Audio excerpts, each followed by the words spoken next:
Depuis l'annonce de son retour dans le RDPC, les langues se délirent à propos de ce choix qui a surpris plus d'un. L'honorable Jean-Jacques Ekindi s'est donné à cœur ouvert sur votre télévision, votre web TV Sky News 7.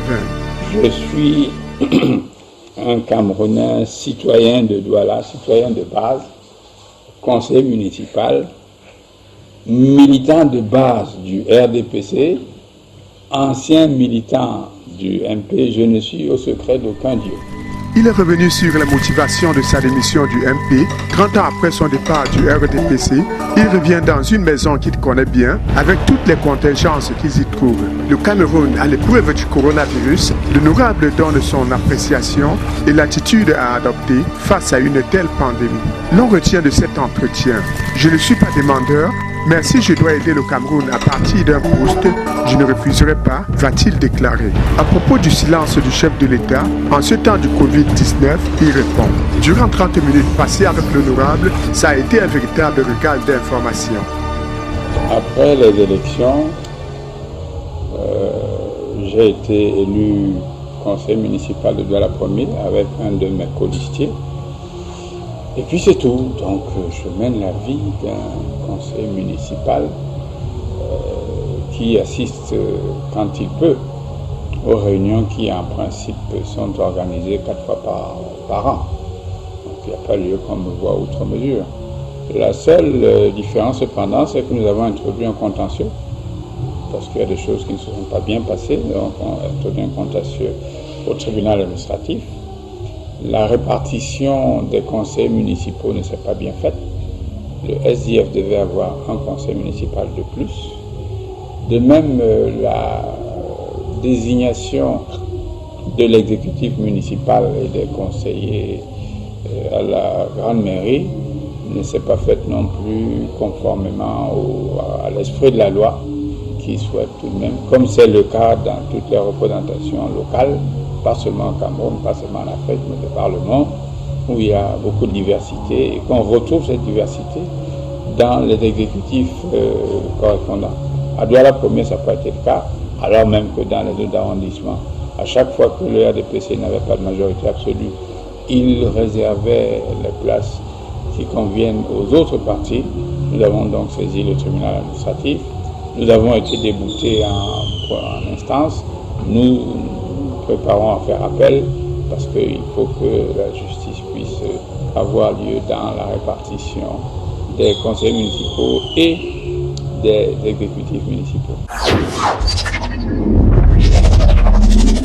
Quand on a le sentiment qu'on ne peut plus faire, on ne peut plus jouer ce rôle, il faut se poser la question: est-ce que je continue à rester là tout en me sentant foncièrement inutile, ou est-ce qu'il est possible qu'on se déplace, qu'on aille ailleurs pour pouvoir continuer le combat qui nous a engagés dans cette politique depuis des décennies.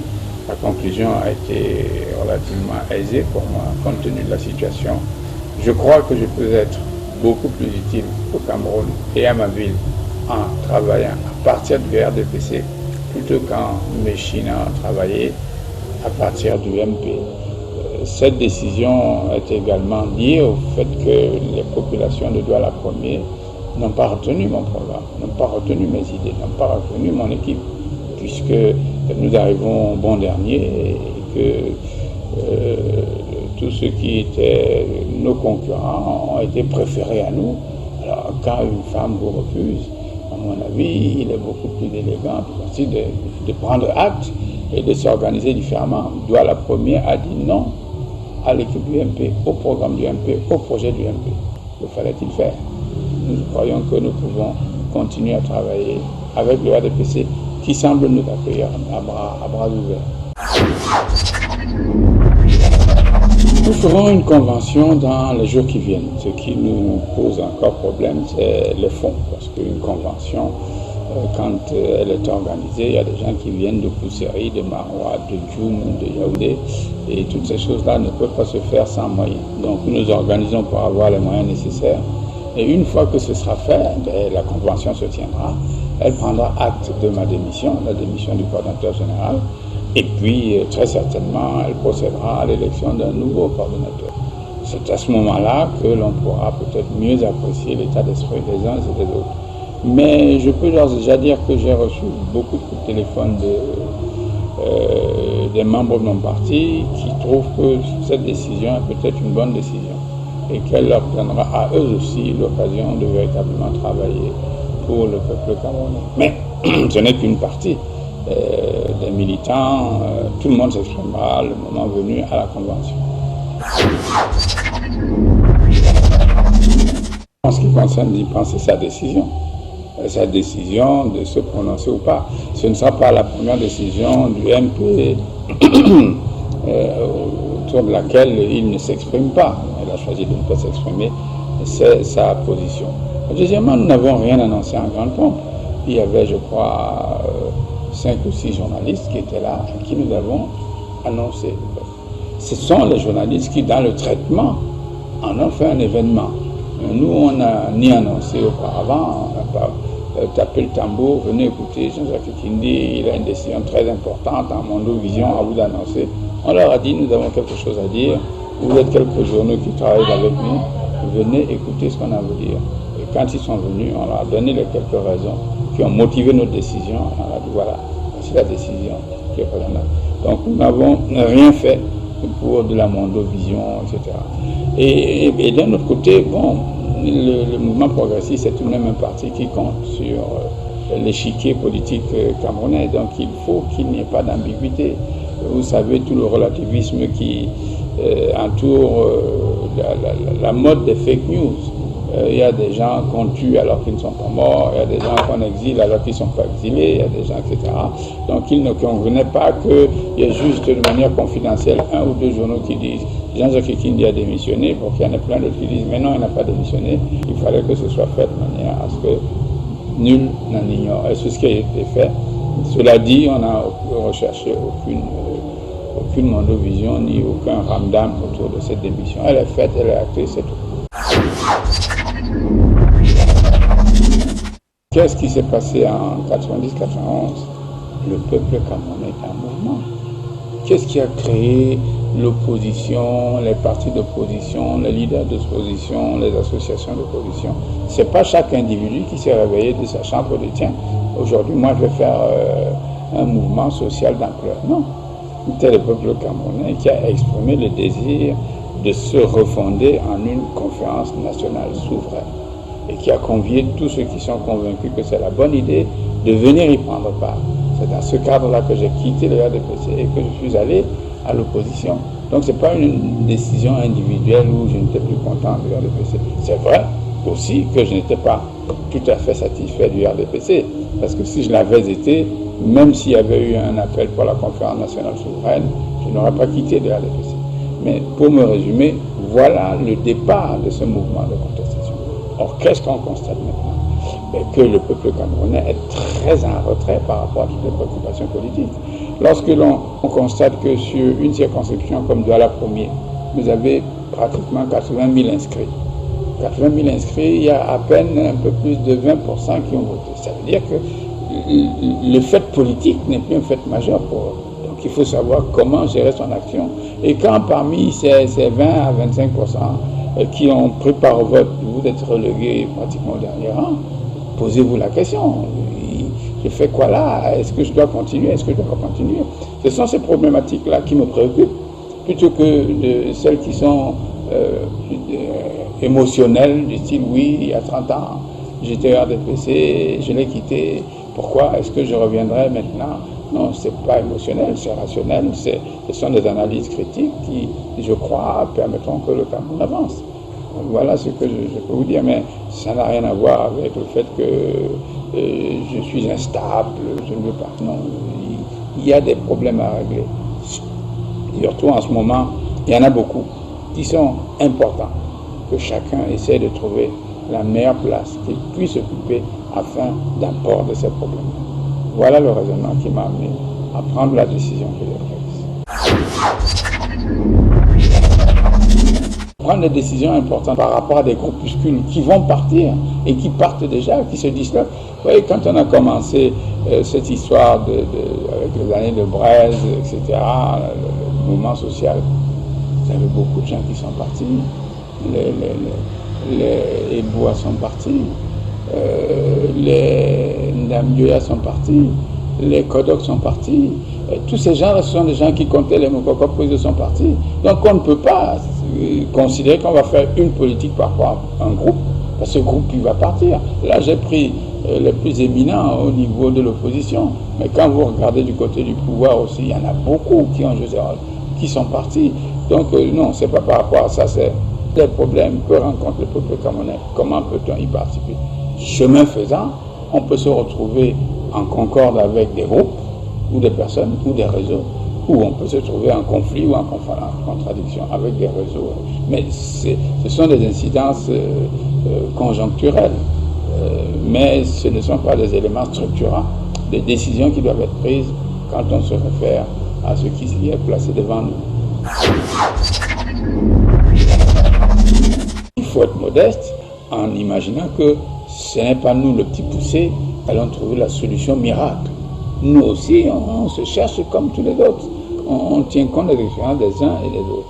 Il y a néanmoins quelques observations à faire. La première, c'est que c'est une pandémie mondiale, véritablement mondiale. Tous les pays sont affectés. Et quand vous suivez les informations qui se rapportent à cette pandémie, vous voyez que les pays sont classés en fonction du nombre d'infectés, du nombre de morts, du nombre de confinés, etc.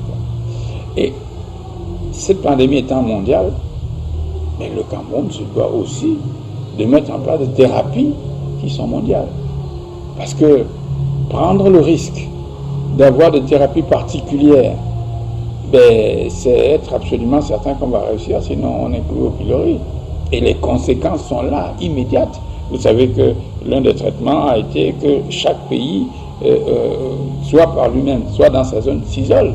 On bloque les transports aériens, on bloque le transport terrestre, on bloque l'immigration, etc. Donc tout cela a des conséquences extrêmement fortes.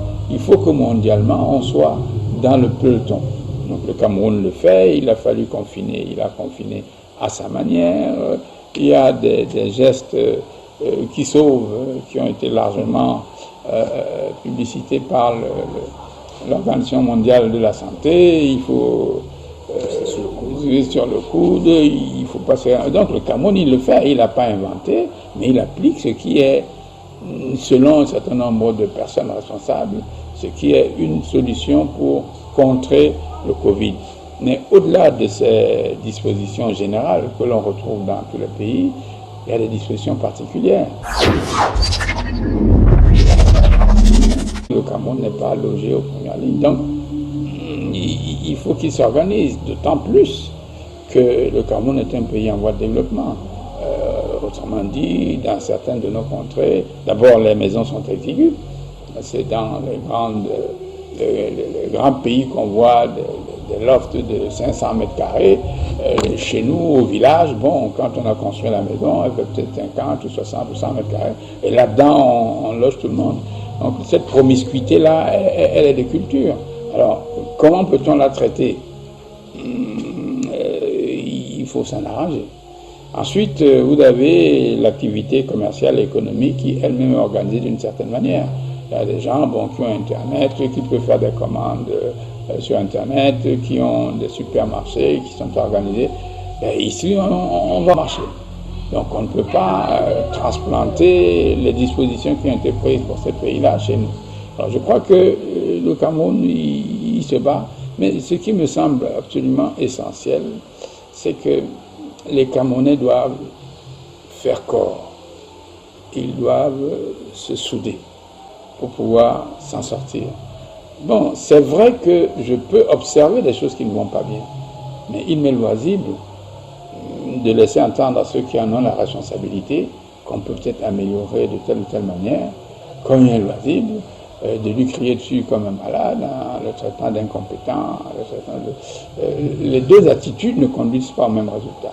Et je crois que dans des pandémies comme celle-ci, il faut à tout prix que les Camerounais se resserrent, voient ce qui a lieu de critiquer, mais le faire de manière à ce qu'on soit bien entendu par le décideur, et aussi au décideur de bien vouloir écouter les autres, parce qu'il il y a aussi ce petit défaut chez nous où chacun pense qu'une fois qu'il a dit c'est la vérité de l'Évangile, il n'y a plus lieu d'écouter. Je crois que ça, c'est absolument important. Voyez-vous, il y a des choses qui sont assez curieuses. Le secrétaire général de l'ONU a déclaré officiellement que toutes les parties belligérantes qui sont en conflit prononcent un cessez-le-feu pour que tous les humains de la Terre s'organisent pour combattre le Covid. Ça signifie qu'une fois que le Covid est terminé, une fois qu'on l'a bien combattu, il est possible que les belligérants reviennent à leur bataille. Alors, je l'exprime parce que il se trouve que nous avons une insurrection dans notre pays, dans le nord-ouest et le sud-ouest, et manifestement, et les sécessionnistes belligérants et le gouvernement semblent se mettre d'accord sur un cessez-le-feu. Bien entendu, il est informel, mais il n'empêche quand même qu'il y a un cessez-le-feu qu'on n'a pas pu obtenir tant que le Covid n'était pas là. C'est pour ça que, pour moi, il est absolument essentiel que, dans le fond d'eux-mêmes, tous les Camerounais rament dans la même direction pour sauver le Cameroun. Après ça, pourront reprendre les conflits des uns et des autres, mais malheureusement, ce n'est pas toujours le cas. Je vois encore des conflits complètement inutiles, des invectives politiques qui n'apportent pas grand-chose, qui auraient très bien pu être mises de côté en attendant que le Covid en termine. Parce que une des phases les plus difficiles qu'il faudra traiter, c'est la reprise des activités. Comment va-t-on les reprendre? Avec quoi va-t-on les reprendre? Comment va-t-on les financer? Quels efforts seront demandés aux uns et aux autres? Et pour l'heure, je ne vois pas beaucoup de débats là-dessus, alors que dans les autres pays, on sait que Trump demande qu'on dégage 2500 milliards, l'Union européenne a parlé de Covid, ils ne sont pas d'accord, mais au moins, ils sont d'accord qu'il faudra à peu près au moins 1500 milliards d'euros. La France envisage entre 120 et 150 milliards d'euros pour abonder son budget. L'Afrique du Sud parle de 26 milliards de dollars. Donc, il y a ces éléments-là et les procédures qui sont étudiées. Et chez nous, je ne les vois pas trop. Il y a eu 2,5 milliards. Ce n'est pas la même chose que 25 milliards. 2,5 milliards qui ont fait des sauts, des masques, des machins. Mais il faut relancer l'activité. On a dit qu'on va arrêter, que Camerco est arrêté. Et quand on va le relancer, il faudra de l'argent. On ne pourra pas le relancer en disant Camerco, lève-toi et avance. Il faudra de l'argent. Les écoles, la plupart, toutes sont fermées. Il faudra avancer. Les compagnies de transport, elles sont en difficulté. Bref, il y a pas mal de difficultés qui demanderont une impulsion financière d'importance et j'espère que nous arriverons à la mettre en mouvement et que chacun essaiera d'apporter son écho pour que le Cameroun aille de l'avant. Quand Louis Vuitton prévoit 1 milliard d'euros, 1 milliard d'euros, c'est vrai, c'est considérable, mais c'est peanuts. Le budget français, il est autour de milliers, des milliards d'euros, donc 1 sur 1000, c'est pas... Et la même proportion se passe ici chez nous. Le budget camerounais est de l'ordre de 5 000 milliards d'euros. Alors, quand on essaye d'interviewer des gens qui ont donné 500 francs ou 1000 francs, c'est vrai, ça donne le sentiment que quelque chose se passe. Mais à mon avis, laissez chacun donner ce qu'il peut, mais que l'État, qui lui a les impôts que nous payons, nous indique quels sont les choix qu'il fait. Le premier choix d'un État, c'est de préserver l'individu et sa santé. Donc si sa santé est compromise, l'individu comprendra assez mal qu'ayant cotisé pour 5 milliards d'euros, on consacre peut-être 500 millions à sa santé. Et ces éléments-là, on ne l'aide pas. Et on semble se distraire de ce qu'on peut, de ce que Kadi ou ses descendants ont donné. Non. Que fait l'État? Et je le dis sans aucune polémique. Il y a 2,5 milliards que le président de la République, M. Biya, a donné comme libéralité. C'est une libéralité. Maintenant, nous attendons les institutions. C'est elles dont nous dépendons. C'est elles qui prennent les fonds pour lesquels on cotise. Et le contrat fondamental d'un citoyen avec son État, c'est que sa sécurité soit garantie. Et ensuite, c'est bien. Sécurité et bien. C'est pour ça qu'il cotise. Donc il entend qu'affrontant une situation comme celle-ci, l'État puisse le rassurer très vite sur ce qu'il a l'intention de faire, sur ce qu'il a déjà pris comme disposition, et que accessoirement on demande aux autres aussi. Dampoulou peut donner 500 millions ou Congelcam peut donner, mais qu'on sache que si Congelcam donne 500 millions, c'est peut-être très bien pour Congelcam, pour un individu, mais pour les 25 millions de Camerounais, c'est insignifiant. Donc nous attendons que l'essentiel nous soit dit. Il y a toute une série de personnages, Premier ministre, ministre de la Santé, directeur des opérations sanitaires, etc. Avons-nous l'impression que la crise qui nous frappe n'est pas prise en compte?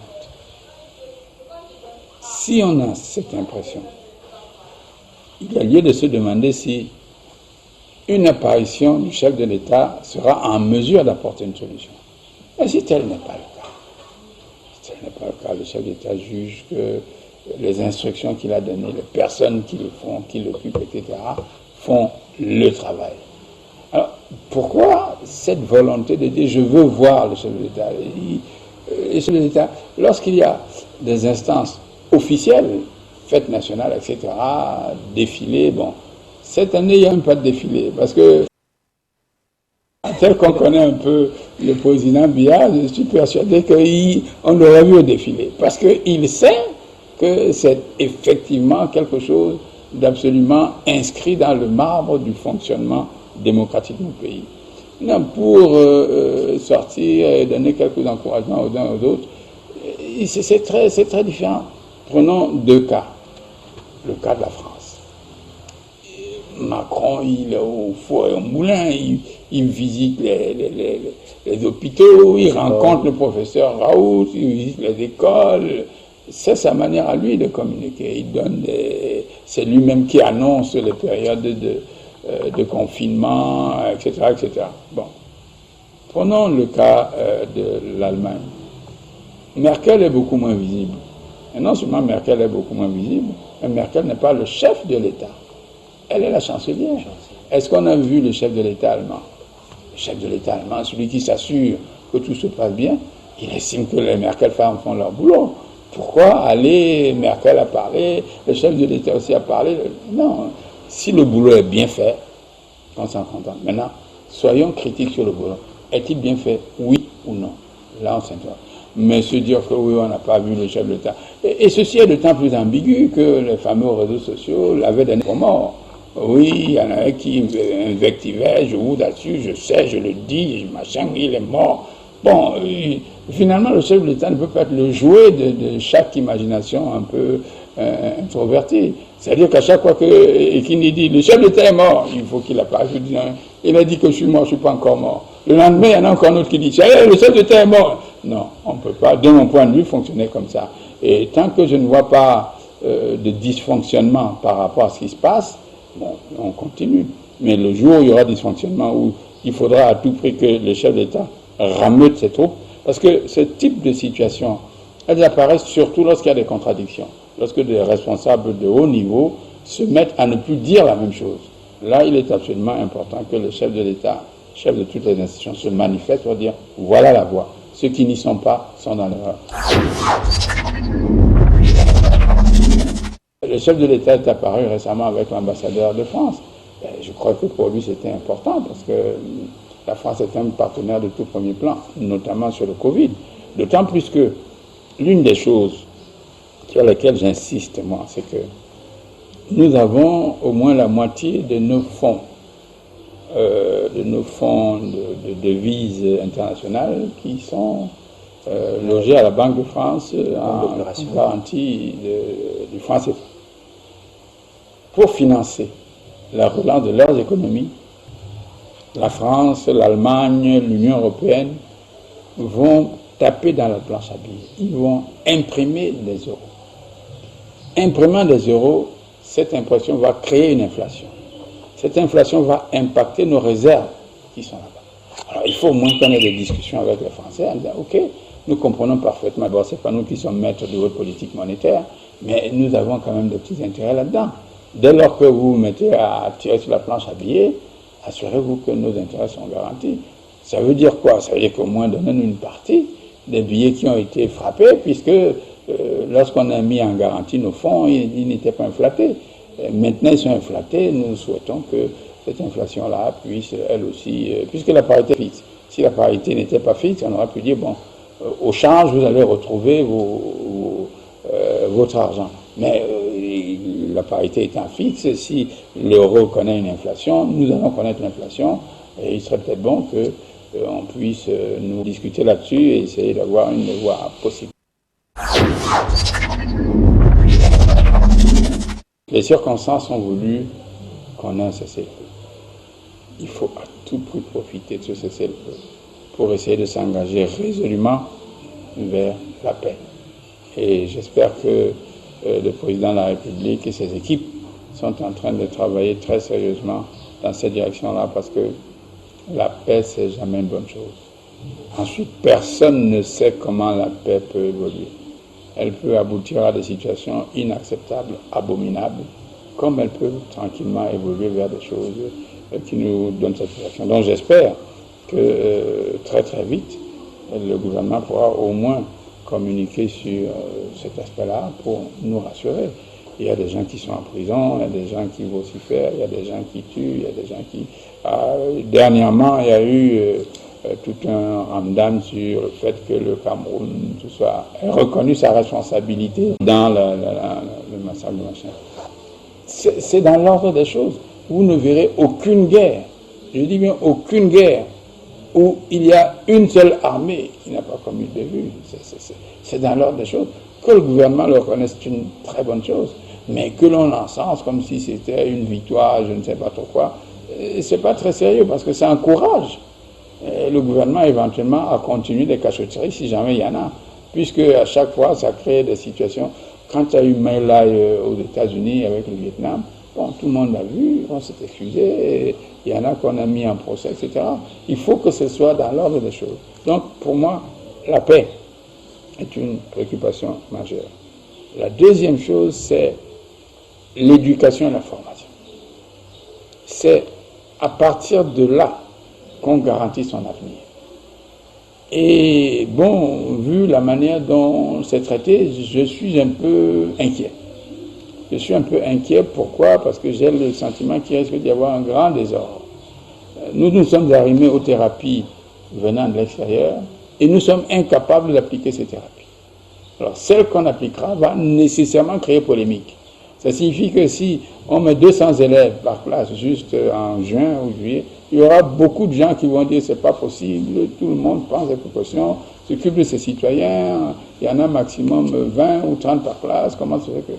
Bon, si maintenant il n'y en a pas, il y en a peut-être 20 par classe, c'est-à-dire qu'on a laissé 230 à l'extérieur.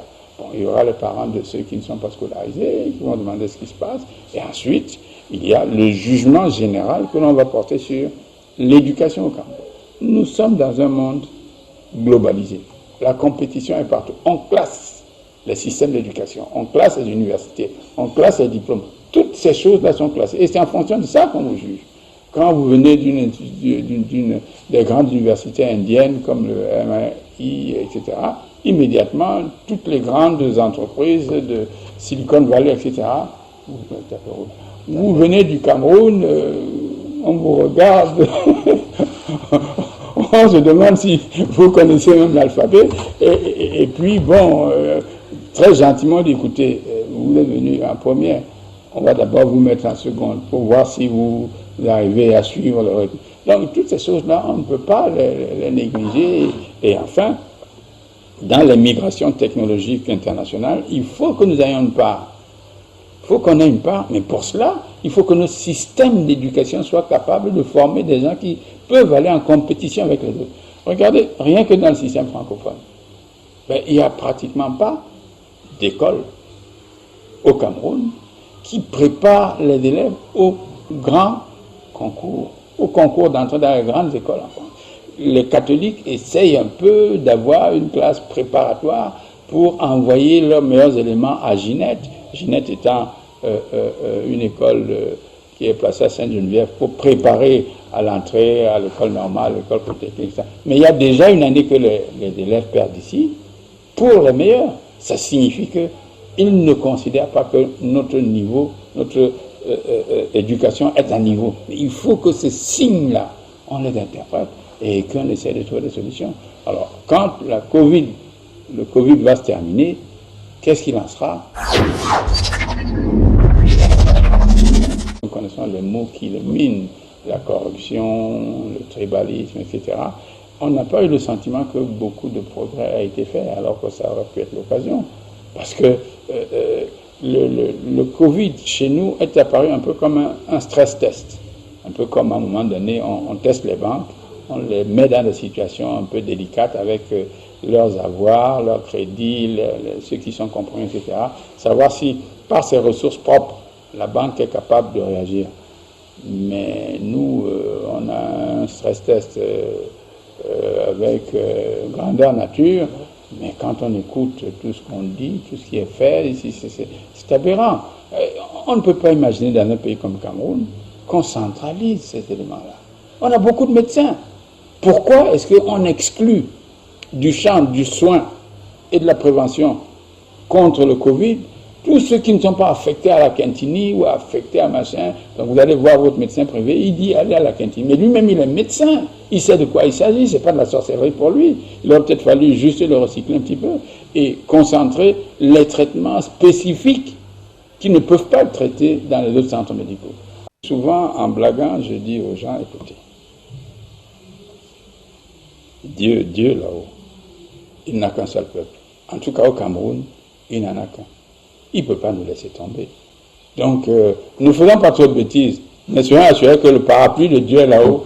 Donc, quelles que soient les difficultés, il trouvera le moyen pour que l'on s'en sorte. Et à nous d'apporter notre propre écho pour qu'on aille du mieux possible. Donc, que les gens suivent les instructions, le Covid, etc., qui gardent l'espoir. Il y a toute une série de médicaments qui sortent de nulle part. Personnellement, je suis réticent. Il y a eu des dénis comme celui d'Afrique du Sud qui disait que le sida n'existe pas et on voit, il paie maintenant très très cher le fait de l'avoir pas fait.